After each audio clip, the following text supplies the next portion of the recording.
If you are here for a quick fix, scroll on. Welcome back to 30 days of boring health habits that actually work from a dietitian that loves anti-inflammatory eating but wants to make it easy. Today's day 20 and we're talking about beans again. I kind of alluded to it a little bit when we talked about adding in fiber gradually, but I want to zoom in on beans or legumes again because they are so fantastic for our gut health and for inflammation. They provide fiber and plant-based protein and resistant starch and polyphenols and support our gut microbiome and bowel regularity. But I've seen so many people that have landed on Beanstagram or Bean Talk, added in a bunch of beans and not had a very good time with bloating or gassiness. If you have a sensitive gut or you haven't had beans for a long time, now is not the time to make a chickpea salad.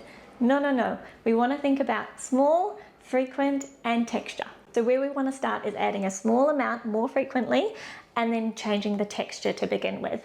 So mashed, blended, cooked or pureed legumes are usually going to be a bit gentler of a place to start than whole legumes. So two of the easiest ways to start that I think about are hummus and refried beans. Now hummus can be obviously with crackers or veggie sticks, or refried beans add this lovely creamy texture, and of course they go quite well in Mexican dishes, so your tacos, your tortillas, your fajitas, your nachos. You can also add a small amount of legumes into really familiar meals, like a little bit of lentils or kidney beans mixed into your mince for a bolognese or chili, for example, and this often goes well without overwhelming your gut. My other tips are canned legumes that have been rinsed are often easier to tolerate than dried, and my personal favorite is adding a little bit of asafoetida.